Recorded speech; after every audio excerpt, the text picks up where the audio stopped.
What's happening, all you Minties? Uncanny Omar here from Near Mint Condition, the home of collected editions. And today I get to do my annual top 10 best standalone graphic novels. These are all in one and done stories. You don't need to read anything else to enjoy these particular stories. So, join me.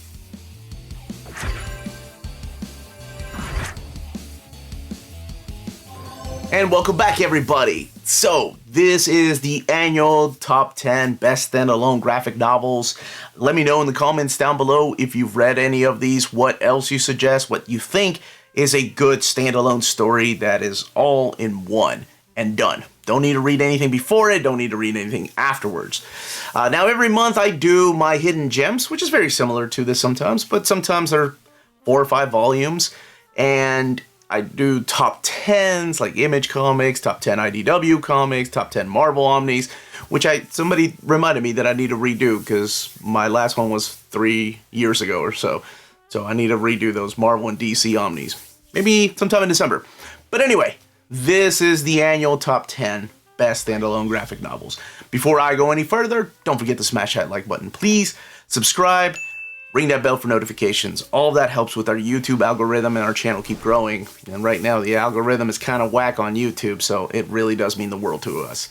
All right, let's go ahead and start with Joe the Barbarian by Grant Morrison and Sean Murphy. This is printed at Vertigo, well, now DC, and I'm sure when it gets reprinted, it might be the DC Black Label line. This is definitely for teens and older. So the story behind this particular book is all about this character named Joe. He's an 11-year-old boy who has to deal with diabetes. And as if having diabetes is not bad enough, he lives with his widowed mom in a house that they're about to lose, and he is constantly being bullied at school. His closest friend is a rat named Jack, and that's his life. Now, he's 11 years old. One night, during a storm, he's home alone and the circuit breaker goes off. And the power goes down in the house. He realizes that his illness is causing him to slip into an insulin-deprived delirium. And his house and toys become one vast fantasy world. Now, in order to reach the circuit breaker and his insulin, he has to go through this fantasy world. I love the idea of a bunch of different toys coming to life and this big fantasy quest that is really just going from his bedroom to the kitchen. I thought it was done phenomenally. Sean Murphy's artwork looks so top-notch in this book, and I really think that this is one of those interesting stories by Grant Morrison where your brain doesn't break. It is a pretty linear story to follow. It is a beautiful story for people that like Alice in Wonderland or Narnia with a wonderful message. So this one is available in trade paperback, standard size hardcover, and deluxe edition. Dragon Hoops by Jean Luen Yang, and this is published by First Second. This was one of my favorite reads in 2020. Every year I go through my favorite reads, my favorite collected editions that are released, and usually I do those at the end of the year. There'll be one for 2022. But this one made it on the list, and honestly I set it to the side, and when I was looking for books to put on this particular list, that one stood out, mainly because of the beautiful basketball-like dust jacket that is on this hardcover. So it is a hardcover and also in trade paperback. This is one that I think is geared towards teens, or it's a young adult book, but honestly, anybody can read it. I love this story. Now, the question is, do you have to enjoy basketball or know anything about basketball to really enjoy this particular book? Absolutely not. I'm not a sports watcher. Well, besides the World Cup and boxing, but that's something that I bond with my dad over. But this, I know very little about basketball, and this taught me so much. So this part autobiographical story is about Gene himself. He was struggling for a subject for his next project, for his next graphic novel, for his next article in a magazine, when he heard people talking about how good the basketball team was at the high school where he was teaching. So he was teaching during this time. And it's all about the Dragons. That's the name of the team. How they're having a wonderful season, how they're really close to making it to the California State Championships. And Gene decides to make that his project. So he starts getting to know the players, the coaches, the parents, And he realizes that there is a story in there that is just as thrilling as capes and masks, superhero stories. And it's awesome. I love the way that he does this because he himself wasn't a basketball fan, but he learns about the history of basketball and he adds it all into this graphic novel. And not only does he explore the history of basketball, but he talks about the birth of the NBA, the progress of women's basketball over time, Catholicism and the connection to basketball, the rise of basketball in China, and then, of course, the things that were happening at the school, like the abuse allegations towards one of the coaches. So it's all in here. And again, it's all part of his life. Like, he was being called from DC Comics about writing the new Superman story and talking to his wife about if they should make the move or if he should continue writing this. Because how is he going to write this in case these kids lose? I love this book. Could not put it down. My wife and I both agree that this was one of the best releases of 2020. I think it's also about his inner struggles. And you get to see a lot of behind the scenes about the choices that he gets to make in his real life. And for anybody that has ever wanted to write their own graphic novel or draw their own graphic novel, I think this is a really good example of the things that happen behind the scenes. Could not recommend this highly enough, and this is all in one. You don't need to read it. There's no Dragon Hoops 2 or Football Hoops. No, that would be ridiculous. It would be Dragon Football. Anyway, Dragon Hoops. Kingdom Come by Mark Waid and Alex Ross, published by DC Comics. This one is your fault, my viewers. A couple years ago, when I was doing the very first one, I thought I was just going to do this one time. Top 10 standalone graphic novels. Leave your list in the comments. People kept suggesting that I do more. They really enjoy these lists. So I thought, okay, what can I put in there? And I fought back and forth for 2 years about Kingdom Come because it's an Elseworld tale. But people kept bringing up the fact that if you know the Justice League and you know the premise of these characters and how they got together to fight evil, that's all you really know. Like, that's all you need to know to get ready for this book. And you were right, because I reread it this year and I thought, okay, this is a really solid standalone story. Yes, there are follow-ups like Thy Kingdom Come or The Kingdom, but I mean, you don't need to read them. This is it. All of the 4 issues are included in this. Well, this is the absolute format. There's deluxe editions, hardcovers, trade paperbacks, standard size hardcovers, and limited edition. I think there were like box sets and a black and white noir edition. I think. Maybe I'm making that one up. Maybe that's wishful thinking. But anyway, this is all an Elseworld tale, meaning that it's not canon. It takes place in an alternate reality. It's in the near future, and how the DC universe is just spinning out of control. You have the new generation of heroes that have just lost their moral compass. They're out there killing people. They're out there doing things for the money. They're becoming kind of like anti-heroes, if you will. And this recklessness and selfishness goes back to the core of the DC universe, so Wonder Woman and Superman. She asked Superman to return back to the world because something horrible happened in his past, and you can read about it all in here because I don't like spoiling things for people. This is your first time reading these stories. And he has a dilemma. Does he go back because he swore that life away? He's just a farmer now. He doesn't feel the need that there needs to be a Superman in this world. But you, the reader, and he himself come to realize that the world will always need people like him. They will always need hope. They will always need that Superman. And I thought that was such a wonderful message. It's a battle between the old guard and the new guard. And then you throw a bunch of villains in there with beautiful painted artwork. I'm serious. I say this every time about Alex Ross. We are so blessed that he loves comics. This guy could be drawing murals at the White House or painting for actual museums. Instead, he's giving us Superman, Batman, and Wonder Woman older. Oh, there's so many twists and turns.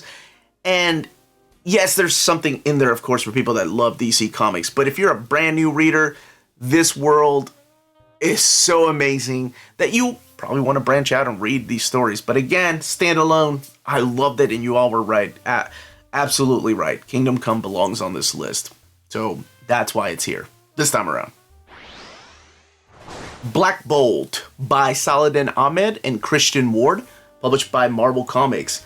This is probably one of the most obscure choices I have on the list, and also one of the most obscure projects that Marvel has tackled, because the Inhumans aren't the most popular characters, and neither is their leader, Black Bolt.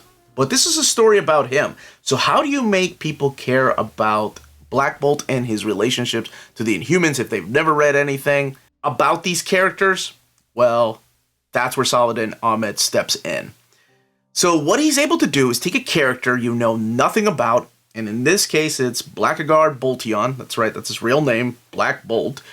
And he creates something so amazing that you absolutely invest in this character, and you're hoping that he succeeds. It's an emotional roller coaster and a book that you will not be able to put down. So the premise behind this is just Black Bolt has been imprisoned. You don't know where he is. He doesn't either. And you also don't know who put him there and why he's being jailed. There's a lot of questions that aren't answered. And on top of that, you're talking about a character that can't really talk. You can only read his thoughts, but, you know, he can't talk to all the other prisoners. There's a couple of cameos. If you are a fan of the Marvel Universe and haven't read very much Inhumans, that I think is perfect for you all. But this, I absolutely think anybody can just jump in and read. To me, this story is a redemption arc on a huge scale. It's a story how we perceive other people and what happens when we let others down that we love and what legacy we leave behind if we were to die. Yes, it's imprisonment. It's about trying to break out, but I think there's so many layers in this, and that's why I enjoyed it. And again, you don't need to read anything past this, but you'll probably want to. But yeah, this all standalone in 2 trade paperbacks, a complete collection, and an oversized hardcover is the way that this is available. And Christian Ward's beautiful colors on the art, my goodness, they just really, there's a couple of scenes in here that just stand out to me and are forever embedded in my head because of his beautiful artwork. Little Bird, The Fight for Elder's Hope by Darcy Van Poelgeest and Ian Bertram.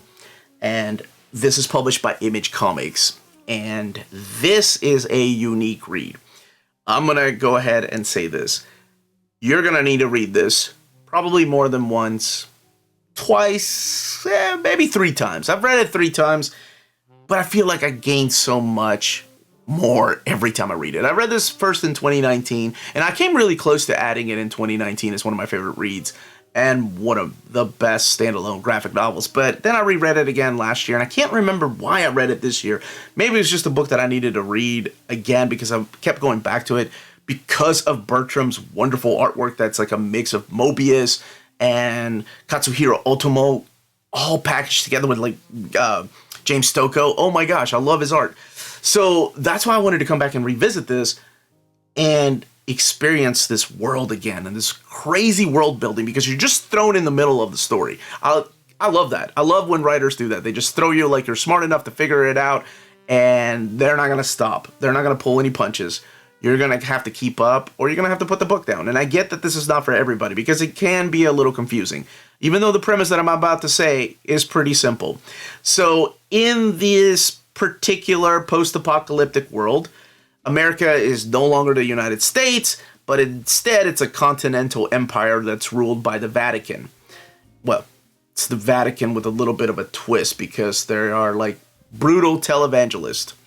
And they use the media to just manipulate people. So they almost treat themselves like gods. However, there's a rebellion. It's like a last stand. It's the tribes in Canada. They're trying to hold out against this unstoppable force that is coming towards them. And it's the last remnants of their magic. And there's a few characters that are still alive trying to fight back this power. So, it's like your David and Goliath type of story. So one of the main characters is the titular character, Little Bird, who has this very unique power to resurrect herself, but with a little bit of a twist. Now, the bishop is interested in this power because he has a son that is dying. So he thinks that that power is going to be able to save his son. He needs to acquire that power. So he's stopping at no ends. And Little Bird has a mission to go and find the axe. And the axe is a complete freaking badass. I love that character. So that's really all I can say about this. And like I said, it's not that confusing, right? But my goodness, this book is so multi-layered. I freaking loved it. the third time around, I thought, man, I didn't even notice this the first time, because it's a story about hope, and it's a story about resurrection. It's a story about love. It's a story about family, and there's just so much more in here that, for anybody that has read it, please in the comments let me know that I'm not alone, that I'm crazy, that I'm praising this book too much. I think it rightly belongs on this list. There were rumors that there was supposed to be a follow-up to this, but that never came to be, and it's been a couple of years since the last one was published, the last book was published, so this is it for now, and the world building is awesome. I like this. I'd like to see more, but it also has enough closure for me to be okay with putting it on this list of standalone graphic novels. I do this every year, and I'm not going to stop pushing this book. This is not on the list, by the way. It's just a book that everybody needs in their library, and that is Understanding Comics. This teaches you how to read comics. I know that sounds ridiculous, but believe me, after reading this, you will appreciate sequential art so much more. You'll find a new love for an artist that you didn't appreciate before. You may not be a fan of those Golden Age artists, or those comic strip artists, or European artists, or Silver Age artists. You may not understand the Kirby crackle and why everybody loves that stuff, or jumping out of a panel, or appreciating manga. This book will make you appreciate all of that, and I cannot push it enough. And really quickly, here's a quick word from one of our sponsors.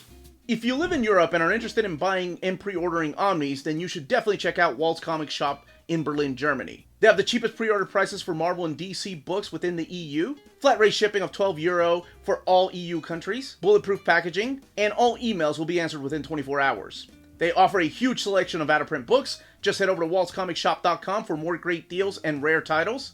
And for a limited time, you can use the code NEARMINTCONDITION, all one word at the checkout, to get free shipping for all EU countries with your first order of over €40. Walt's Comic Shop, your reliable source for Omnis and premium collected editions in Europe. Next up is Punk Rock Jesus by Sean Murphy, published by Vertigo, DC Comics. Now, before I go into this, I do want to say the book is in black and white. And for some reason, I respect it. Some people, some of my viewers, are turned off by the idea of black and white artwork. I don't know why. You guys are missing out on some phenomenal stories, but to each their own. It is in black and white. The entire book is in black and white. There is no color version of this book. Now, this book is mature content, and rightly so, because there are some mature themes in here. So this is a story about a TV company that creates a show called H.A.T.E, where they use the DNA from the Shroud of Turin to clone Jesus. That's the premise of the story. So they select Gwen, who's a teenager. They pay her money. They give her plastic surgery so she can be ready for television, to be in front of the camera. And they impregnate her with the DNA. The pregnancy, the birth, the years of raising the child, everything is going to be filmed for this reality TV show. The baby boy is named Chris. So he kind of lives in this Truman Show type of lifestyle. He's always in front of the camera. He has a polar bear, and the doctor, his doctor's daughter is about his only friend. He does have a bodyguard. Now, what does all this have to do with punk rock? Well, that's because Chris learns about punk rock bands through Thomas McCloud. That's his bodyguard, who's a former IRA operative, and despite his horrible past, the things that he's had to do, he's hired to protect Chris. I really enjoy the story because it makes you ask questions about, not just your beliefs, but also, okay, what if we did have the ability to clone Jesus? Is this what we would do? Is this how we would treat it? It's a really interesting premise, and I really liked where it went. And I know there's definitely a division in the ending, whether people hate it or they were happy with it. I was happy with the ending. I thought it gave hope. But I really wanted to add this one last year. Didn't make it, but this year for sure. Punk Rock Jesus available in trade paperback and available in a deluxe hardcover edition. Mr. Miracle by Tom King and Mitch Gerads. This is a DC Black Label book. Now on my channel, I try to warn people about certain themes that they may not be comfortable with, whether it's animal abuse or child abuse or self-harm. This book features self-harm, so if it's not for you, move on to the next book, please. But before you do, know that you do matter and that you are loved. All of you matter and you're loved. And if you're seeking help, please reach out to people. Okay, so yes, this is a bit of a downer, but it's a big and powerful story. So this book goes down a dark path. So at the beginning of this story, we find Mr. Miracle, the master escape artist, superhero, part of the Justice League at one time, son of an alien god. Find him on the ground after he's attempted to commit suicide. That's the beginning of the story. Now, despite fighting all this evil on Apocalypse, fighting his father, Darkseid,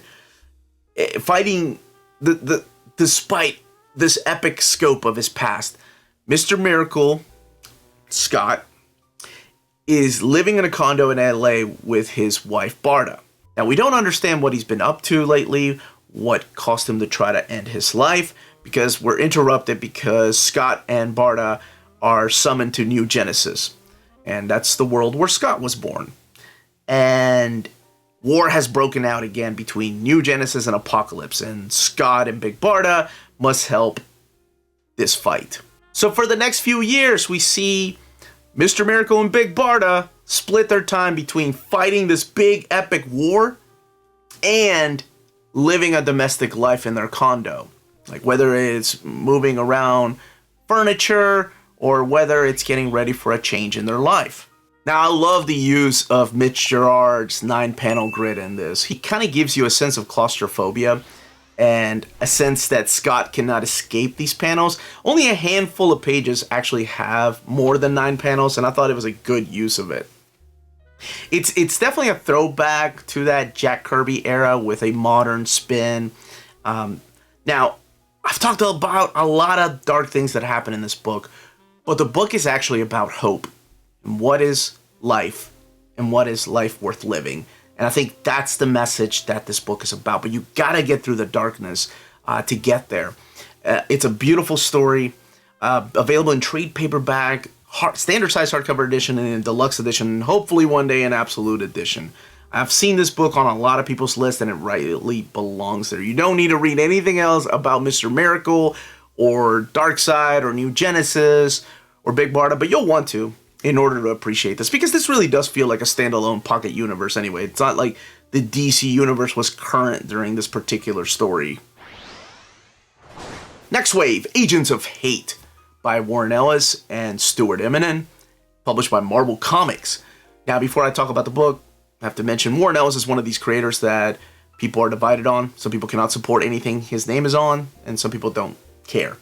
So just for the people I did want to say, this is written by Warren Ellis, so if you can't separate the artist from the art, not for you. I get it, respect it. For everybody else that can separate the artist from the art, or don't mind supporting all the other people that helped make this book, this is for you. Now, we've talked about a lot of dark stuff already. Let's just have some stupid fun, because that's what this book is. This is a stupid, fun book that is beautifully drawn, and this is definitely for teens, whereas the other 2 books have been for older teens and probably mature content. This, I feel like, can be for anybody. So here we have the team of Monica Rambeau, who was at one time Captain Marvel, and then she became Spectrum. And then we have Machine Man. I'm so glad was added to this team. We have Captain and that's actually his name. His name is bleeped out in the book, but I'm just saying his name. So we have the Captain in there. We have Boom Boom from X-Force. That's right, Boom Boom from X-Force is on this team. Oh, and Elsa Bloodstone. How did I forget about Elsa, who's a kick-ass character in this? So these characters make up Nextwave. So Nextwave are these superhero agents who rebelled against their anti-terrorism employer, H.A.T.E, because they found out that they haven't been delivering freedom to America. They've actually been promoting terrorism and releasing weapons of mass destruction in America. So they've turned on H.A.T.E. Now they're fighting their former employer with all their powers. And that's it. That is it. All 12 issues are collected in here. It is freaking hilarious. You don't need to know anything about the continuity of any of these characters because a lot of them don't even act like themselves. It doesn't take itself seriously. There's no character development at all. As a matter of fact, at one point when there was a little bit of character development, the creative team apologized at one point for having some character moments. That's how ridiculous it is. It doesn't take itself seriously. It is just a fun book that makes so many Marvel fans happy. This is Stuart Immonen's favorite project he's worked on, besides the projects he worked on with his wife, but he loves this book. Talked to him many times at conventions about these stories, and he wishes they would have continued, but this is it. This is everything that was written about Nextwave. These characters have moved on to grander things in the Marvel Universe, but this quickly introduces you to a bunch of baddies that you yourself probably wonder how could anybody take any of these characters seriously. This has been available in 2 trade paperbacks, standard size hardcovers, and a complete collection. And they even have their own theme song if you want to go and Google that or YouTube it. YouTube it. You're here already. Revolver by Matt Kindt, published by Vertigo, so DC Comics. This one is mature content. About 10 years ago, I was over at my buddy Todd's house, and Todd had this book on his bookshelf. Now, his bookshelves don't look anything like this. He has novels. He actually has books without pictures. Crazy. But he has 10 graphic novels. So along with Watchmen, Dark Knight Returns, and God Loves, Man Kills, because I bought him that one, he had this. And I'm like, what is this? So I read it. And I loved it. And I picked it up a couple of years ago and just kind of set it aside. Now I need to talk about it. So Revolver is a really interesting premise. It is the story of Sam, and Sam lives in this pretty mundane life. He is stuck in a crappy job, editing celebrity photos, working for a Chicago newspaper. He has a very materialistic girlfriend named Maria. His boss despises him, and she's moments from firing him. So he's about to lose his job. After one night out of drinking, he goes to sleep at 11:11 and wakes up to find the city being bombed. And the avian flu has become a pandemic. The electric grid has come down. And then he goes to sleep and wakes up in the normal life again. Waking up in this normal, mundane world that he lives in. So every night that he goes to sleep at 11:11, he wakes up in this world that is falling apart. And it's a story about a man shifting between parallel realities, where one world is normal, but his life is mundane and boring, and the other world is falling apart and blowing up, but he feels more alive than ever. Hell, even his boss is his closest friend in this alternate reality. And then you start asking, wait a minute, which one is the real reality? The world that's falling apart, or this mundane world where he's shopping for furniture with his girlfriend? And does he have a choice? Does he get to stay in one world or stay in the other? And which is he going to choose? Then there's this existential dread begging the question, what is your life worth? I love that. I love that that question keeps coming back up too. And the way the art separates the two stories, so there's a red tone for the world that's falling apart, a bluish, greenish tone for the world that is normal. There's a little news ticker at the bottom, so it's like good and boring, mundane news for the normal world. Like, hey, the stocks market is up, or the Phillies win some kind of game, where the other world's news ticker at the bottom.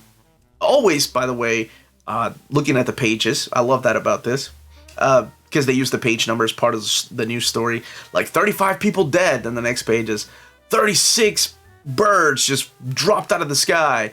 37 bombs are blowing up all over the city. It's just crazy things like that. I like that. So it kind of reminds me a little bit of Fringe, and maybe that's why I enjoyed this graphic novel. This is available in hardcover and trade paperback format, and those are the only two ways to own it. 100% recommend it. It's a quick read and a one phenomenal sci-fi type of story.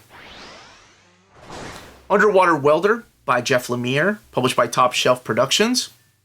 And this one here is available in trade paperback and in hardcover format. It's for older teens. So this is the story of Jack Joseph, and Jack is an underwater welder. He was working on an oil rig, but each time he goes below the waves, he is drawn to something that keeps calling to him. He keeps seeing glimpses of what could be his father, or this pocket watch his father left him, which plays a big part in all this. Now, after his job is done, he keeps going back to his wife, who's expecting their first child. But all he keeps thinking about is going back underwater, going to find that thing that keeps calling his name. What is it? And you get to find out through a series of flashbacks why he's so obsessed with this. So, his father gave him this pocket watch. And his father's also disappeared one Halloween night when Jack was a kid, after promising to take him out trick-or-treating. So he thinks, his dad took off to go live somewhere else. So it's this whole mystery of what happened to Jack's dad. What is that thing, that pocket watch that keeps calling him? It has supernatural elements in there and sci-fi elements, but it's so multi-layered. On one hand, it's a supernatural story because he keeps seeing visions of his dad, but he doesn't even know if his dad is dead or if he's just out there living a life with another family. And then on the other hand, story about responsibility and is he going to repeat the sins of the father and leave his unborn child with the mother? Like, it's such a good, powerful, beautiful, moving story. Oh, I love this. I could not put it down. And it's one that is a standalone story that you don't need to read.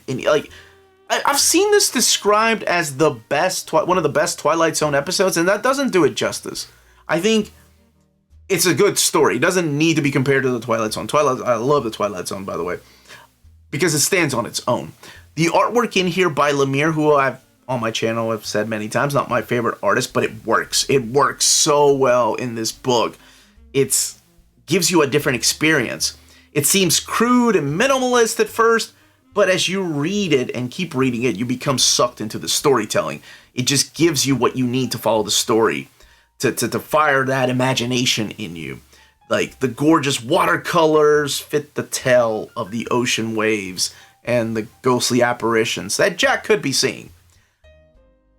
I love it. It's great. It's great. It's a beautiful story about fathers and sons. And 100% recommending it. As I mentioned, trade paperback and hardcover. Now, if you're interested in purchasing most of these books, check out our sponsor here in America.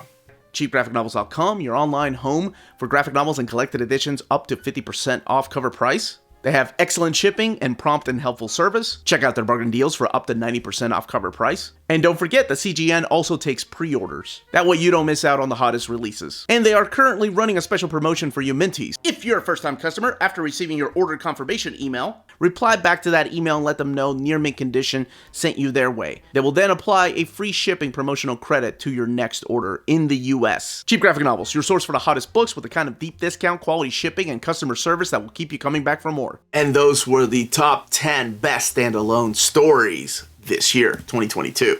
Let me know in the comment down below if you've seen my past list, what you would add to any of these lists, what you think is a good standalone story, whether it's a superhero story, whether it's a horror story, whether it's a story about time travel, sci-fi elements, whatever it is, whatever you think is a good graphic novel that stands on its own. Leave your comments down below. Let me know what you think of the list. If you haven't read any of these, that's it for me. Check out the channel. We put out videos every day. Thank you so much to our patrons. Could not be making videos like this possible without you all. Everyone, please stay healthy and safe out there during this holiday season. Much love.